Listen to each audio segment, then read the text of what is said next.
Men ilm yo'lidan ketishni o'zimga oliy maqsad deb bilganman. Yiqilgan inson hech qachon to'xtamasligi kerak. Yanada kurashib, yana davom etib ketish kerak deb o'ylayman. Kasbini egallashi uchun bir yo'nalishga nima deydi? Yo'naltira oladigan davr mana shu talabalik davri. Milliyligimizni saqlab qolish, milliylikni o'zligimizni anglash deb o'yladim. Rus maktabida o'qigan boladan yoki rus mamlakatdan kelgan bir boladan nima deydi, Navoiyni so'rab, Navoiyni timsolini yaratib berishni undan kutmaganimizdek, xuddi o'sha milliylikni bilmagan, milliy o'zlikni anglamagan insonni uni saqlab qolishni ham kutmasligimiz kerak-da, mening nazarimda. Ustiga kitob orttirilgan eshak na oqil, na donodir beshak deydilar. Siz kitobni ko'tarib yurasiz, uni o'qimasangiz, siz na oqilsiz, na donosiz. Keting endi Oybekxon bo'ldi, yopaylik deyishadi-da. Oxiri nima bo'lar ekan, nima bilan tugar ekan? Qahramonlar xuddi mening yuragimga kirib olganga o'xshaydi-da. O'zimning ichimdan hissiyotlar o'tadi. Ba'zida yig'layman, ba'zida kulaman, xursand bo'laman.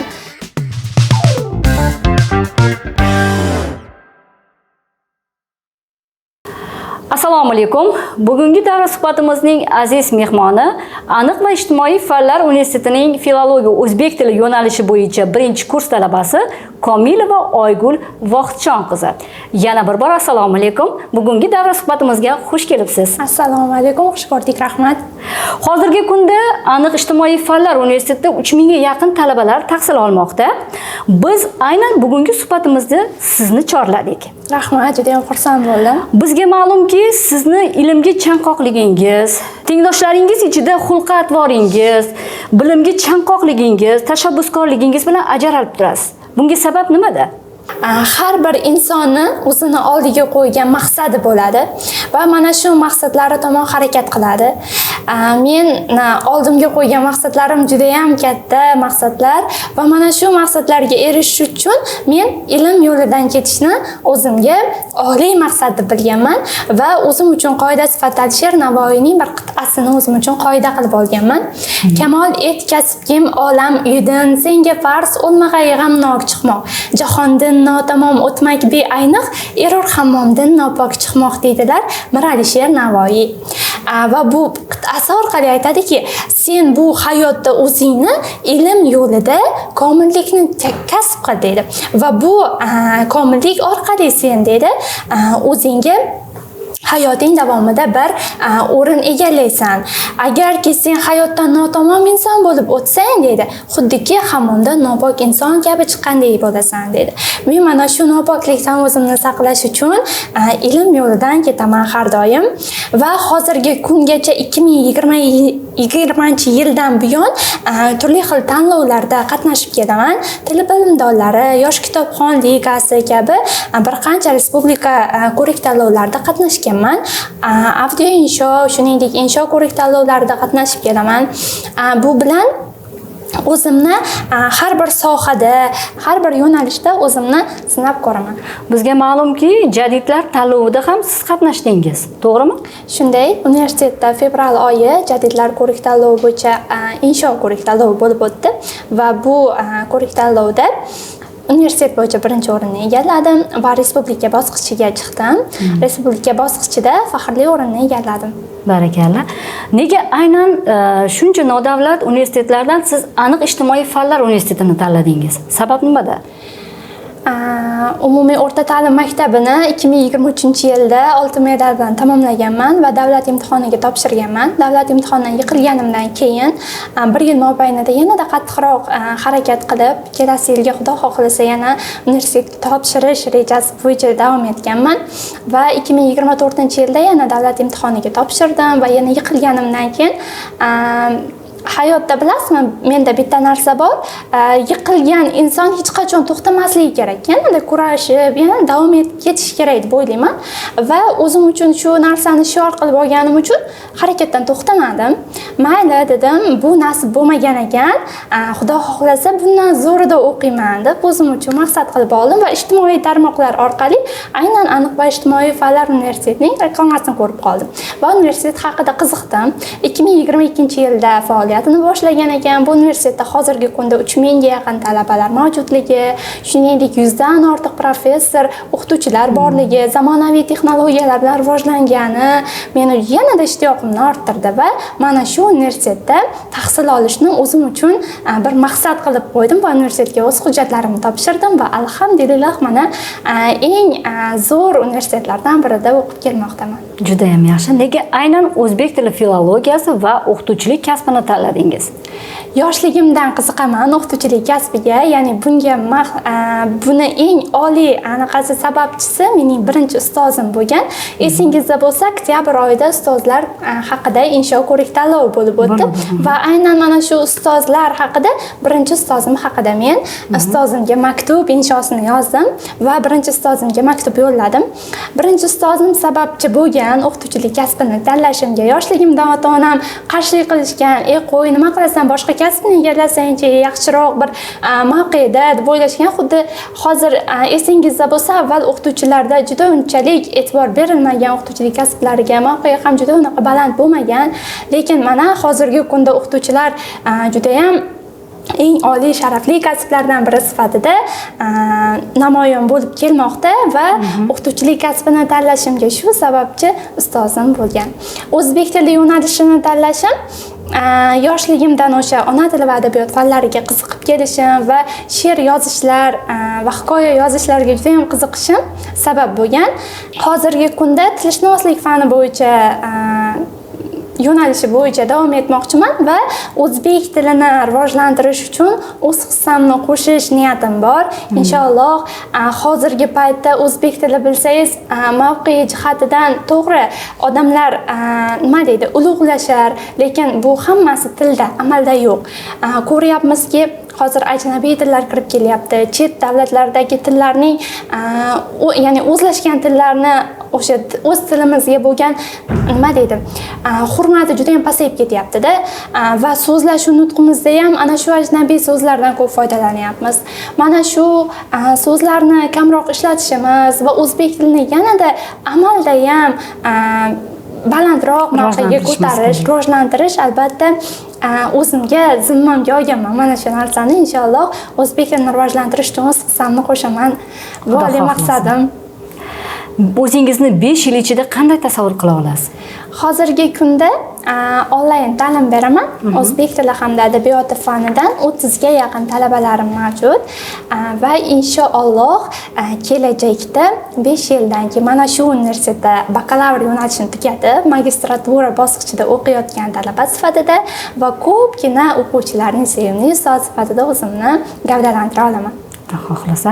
Hozirgi vaqtda dars jarayonlari qanday ketyapti? Sizni qoniqtiryaptimi? Albatta, dars jarayonlari juda ham ajoyib.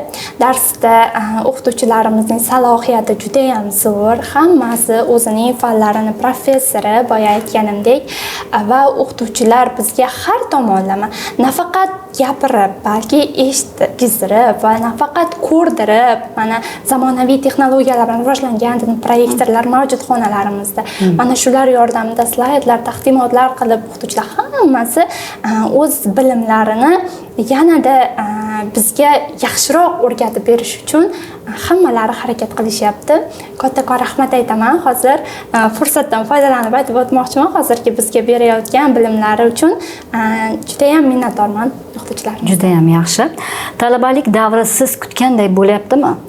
Albatta, talabalik davri bu har bitta abituriyentning eng oldin davri. Albatta, har bitta abituriyent orzusi, ya'ni talabalikka erishaman deb hammalari harakat qilishadi. Bu o'sha maktabli chog'dan boshlanadi. Maktabdan tirishadi, men talaba bo'lishim kerak deb va o'zini yo'nalishi bo'yicha birinchi bosqichi mana shu deb o'ylayman. Kasbini egallashi uchun bir yo'nalishga nima deydi, yo'naltira oladigan davri mana shu talabalik davri. Sizningcha ideal talaba qanday bo'lishi kerak? Ideal talaba albatta har bir insonning ideali bo'lmaydi. Meni nazarimda ideallik bu faqat yaratgan Allohga xos deb o'ylayman. Lekin shunday bo'lsa-da, ideal talaba sifatida men har tomonlama intizomli va albatta asosiy maqsadi o'qish bo'lgan insonni tasavvur qilaman. Domlam hazil qilib har doim aytishadi. ideal inson bo'lish uchun deydi faqatgina bitta narsani o'ylashlaring kerak. Sizlarning hayollaringda deydi har xil narsa kechadi deydi. Haqiqatan ham o'ylab qarasangiz, masalan, hozirgi paytda yosh bo'la turib oila qurib, turmush qurib, o'qishini davom ettirayotgan insonlar bor va oilasida masalan qiz bola jihatidan men aytib o'taman, oilada mukammal kelin bo'lishni, ayol bo'lishni, ona bo'lishni va bu yerda talaba sifatida va bir kasb egallab o'qituvchi sifatida o'zini ko'rishni xohlaydi-da inson va shu uchun harakat qiladi. Hozirgi paytda mening maqsadim mana shu talabalik davrida faqatgina maqsad o'qish bo'lishi kerak deb o'ylayman-da. Boshqa narsalarni keyinchalik davom ettirsa bo'ladi. Ideal talaba bo'lish uchun faqatgina maqsadi bitta bo'lishi kerak. Bu talabalarga maslahatingiz, to'g'rimi? Albatta, maslahatim, ha. Juda ham yaxshi. Universitetda bugungi kungacha esda qolarli kun qaysi kun bo'lgan?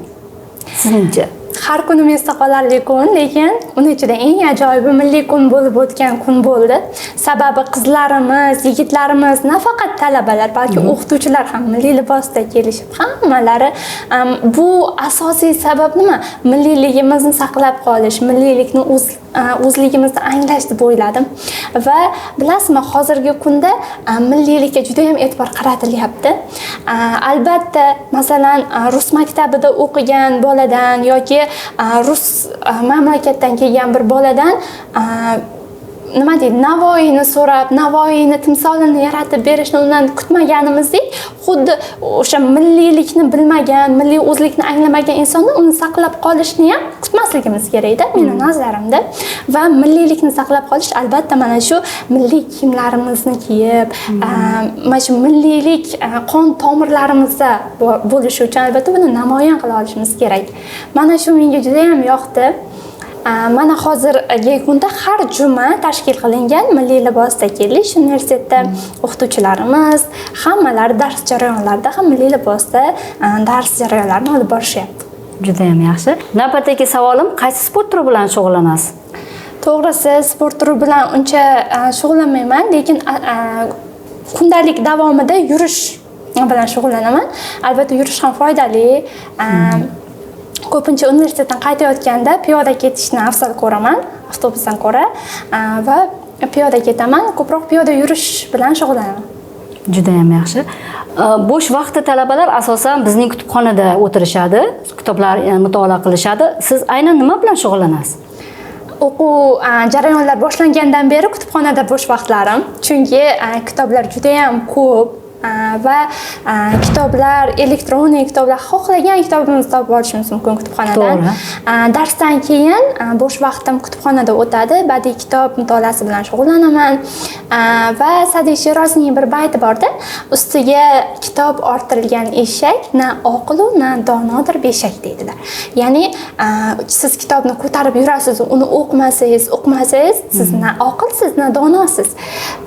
Siz u kitobni o'qing, uni ichida o'zingizni bir siymo yarating. Ana shundagina siz o'sha kitobni o'qiganingizdagina siz bir maqsadga erishasiz deb o'ylayman-da. Va albatta mutolaa qiladigan insonlar ko'p, kitobxonlar ko'p va ular kitobxonlar ko'pchiligi tinchlikda yoki bir qahva yordamida kitob o'qishlarini yoqtiradi va men ham tinchlik tarafdoriman, tinchlikda kitob o'qib va ana shu kitobdagi qahramonlarni o'zimni ko'z oldimda gavdalantiraman va mana shu insonlar ishoning, keyin ketaman-ku kitobni o'qib, muddati tugab bo'lgandan keyin masalan yopiladigan vaqti kelgan javob berishadi, keting endi Oybekxon bo'ldi, yopaylik deyishadi-da. Keyin yotoqxonaga qarab yo'l olib o'ylab ketaman, oxiri nima bo'lar ekan, nima bilan tugar ekan. Qahramonlar xuddiki mening yuragimga kirib olganga o'xshaydi-da. Keyin nima bo'lar ekan, buni holati oxiri nima bo'ladi? Mana shular haqida ko'p o'ylayman. Va ana shu kitobni oxiriga yetkazib bo'lgandan keyin o'zimning ichimdan hissiyotlar o'tadi. Ba'zida yig'layman, ba'zida kulaman, xursand bo'laman. Va aytmoqchi bo'lganim, badiiy kitob insonni ham nafaqat ilmiy tomonlama, balki ruhiy tomonlama ham poklaydi insonni deb o'ylayman. va shuningdek bo'sh vaqtlarimda hikoya yozaman va ba'zi she'rlar yozib turaman. She'r yozish ko'p, nima deydi, ilhomim ko'p kelavermaydi. Har holda bir nimadan ta'sirlanganda yoki nimadir sabab ruhiy narsaga ta'sir qilganida, ruhiyatimga ta'sir qilganida she'rlar yozaman. O she'rlaringizdan bittasini aytib bera olasizmi? Mayli. Kecha ajib bir tush ko'ribman. Oilam yo'q, nasim sharfim. Ko'cha kezib yurgan emishman, sarson bo'lib yolg'iz bir o'zim. So'ray desam kimsa yo'q emish. Boray desam tanish bilishim. Yuray desam qo'rqar emishman, yo'l zimiston atrofim qamish. Qo'rqqanimdan yo'lga alanglab, turaverdim hamon o'ylanib. Birdan sabo yeldimi bilmam, qamishlar ham qoldi saslanib. Qo'rquv ortdi, hamon sukunat.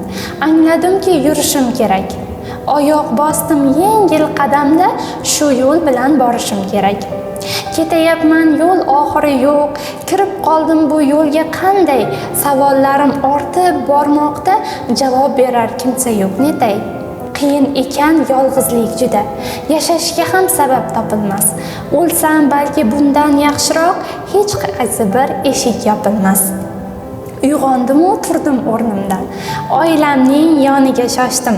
Birdan quchib dadam bo'ynidan onam nurli ko'zlarini o'tdim. Yashash yaxshi bo'larkan juda, yaqinlaring tursa yoningda. Angladimki yolg'izlik yomon, bu savdolar ko'rma boshingda. Har birining qadriga yetgin, kim bo'lsa ham katta yo kichik. Ajal eshik qoqib kelgan on, unga sira qiziqmas o'lik. Maslahatim shoshil do'stgina, yolg'izlikni olma boshingga. Tanholik bir yaratganga xos, sen tanishlar orttir o'zingga. Tushim sabab ko'zim ochildi. Beparvo ekanman yaqinlarimga. O'ylab juda ko'nglim buzildi, va'da berdim o'zimga. Xabar olib turaman doim, barchasini birdek ko'raman. Bu dunyoga omonat inson, buni juda yaxshi bilaman. Kechir menda agar xatolik bo'lsa, ko'ngling og'ritish emas maqsadim. Yoningdan oqayotgan suvning qadrini deyman doim qadrlab yasha azizim. Barakalla, tahsinga sazovor. Juda ham chiroyli yozibsiz. Barakalla. Oygul, bugungi davra suhbatimiz o'z nihoyasiga yetdi. Ilmingiz nafaqat o'z kelajagingiz, balki jamiyatimiz rivojiga ham hissa qo'shishingizga ishonchim komil. Sizga kelgusi faoliyatingizda ulkan zafarlar, sog'liq va bardavom muvaffaqiyatlar tilab qolaman. Rahmat Suroy opa, bugungi davra suhbatiga chaqirganingiz uchun juda ham xursand bo'ldim. Mazmunli suhbat bo'ldi juda ham. O'ylaymanki, talabalar o'zlariga kerakli xulosalarni olishadi. Abituriyentlarim hozir tayyorlanayotgan ko'p xususiy universitetlar haqida har xil, nima deydi, salbiy fikrda savollar bor-da. To'g'ri. Qanaqa bo'ladi? Diplomi o'tadimi? Albatta, diplomi o'tadimi deyshadi va ularga har doim uqtirib kelaman, xususiy universitetlarning ham diplomi davlat universitetlari bilan bir xil, bir joydan chiqadi hammasi va ish egallashda ham keyinchalik hech qanaqa muammosi yo'q. Xususiy universitetlarda o'qish juda ham foydali deb ularga maslahatlarimni berib o'taman va hozir video orqali maqtayapti-da deb o'ylashi ham mumkin, lekin albatta kelib o'zlari ko'zlari bilan ko'rishini tarafdoriman. Hammalari kimda qiziqish bor bo'lsa shu universitetda bemalol kelib o'zini ko'zlari bilan ko'rib ketishlari mumkin deb o'ylayman.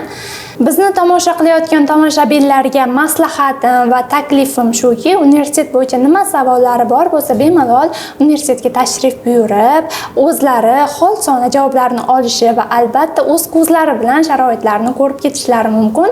Universitetda 3 ta kafedra mavjud, aniq fanlar, ijtimoiy fanlar hamda filologiya fanlari kafedralari mavjud. Mana shu kafedralarda xohlagan yo'nalishlari bo'yicha o'qishlari mumkin.